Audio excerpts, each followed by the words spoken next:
they had to sneak the Federal Reserve Act in. I mean, it was very, very shady, as you know. But what they said they were trying to avoid were these regular market resets. I mean, it's the Kondrackian wave is, the green shoots of the economy. It's got to go into winter. It's got to burn the dead wood out. So we would have about every 10 years a very short depression. It would crash and then it would come back. And the Federal Reserve said that that's what they were trying to stop.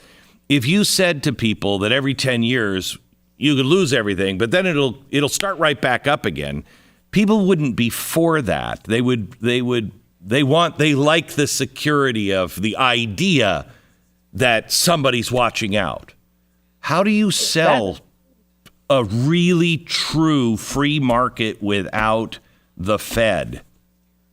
Well, and that's the argument they use. There were, bank runs and all this, right. and the Fed was established to stop all that. And you can stop it, but it's because they drifted away and they never fully obeyed the Constitution, that nothing other than gold and silver would be used as legal tender. And that was a little too sloppy. Then they couldn't go to wars when they were unpopular, and there was a limitation on taxation. So they went to this thing, which is tempting. It's all the way back to Roman times. I mean, it's a part of history that it's a sneaky way of taking government fraud and counterfeit. If people thought of this as a counterfeit system, eventually it'll catch up to us. So I think that people know it and they want it, but they have been conditioned, especially in our country, in our educational system, because they really don't worry about that. They talk about it, even Republicans talk about it a little bit. Yeah, but do you think the Republicans are the answer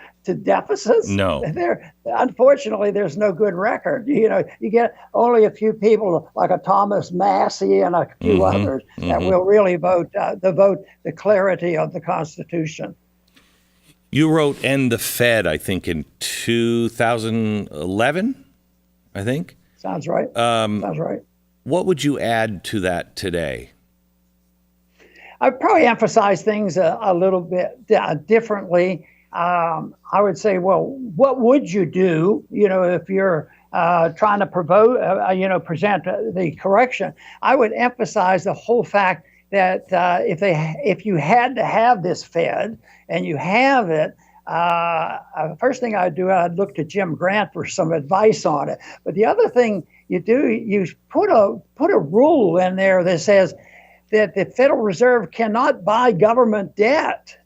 That's the whole thing. Then they get into manipulating, and then they get into this astounding thing. They're central economic planners by manipulating interest rates and then they get in and doing this, and that is where the real problem is the economic planning that they have, and the pretense that they know what is there. Just like this meeting FOMC yesterday, they talk as if what they're saying is authentic. And it's always, what can we say to calm the people's nerves? And that's why I give them credit for being pretty shrewd, for pulling the wools over the lives of a lot of people. Right. And they've been able to do this for a good many years. It just, of course, makes that conditions much worse. And, when individuals do it, if you or I go overboard and we spend $5 million and all of a sudden the banks won't loan us any more money, we have to declare bankruptcy, we have to get another job or quit spending or do this. Governments don't do that.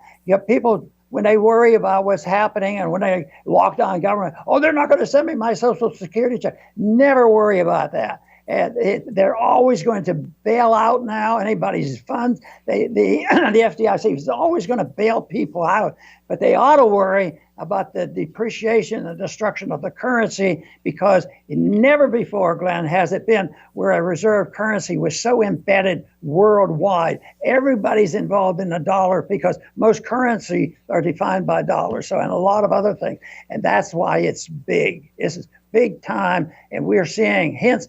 Big cracks are occurring. and there's no slowing up. I don't think you could stop that exponential curve of debt going up there to 33 and look at it. And you said the right date, 2008, when that real nonsense started.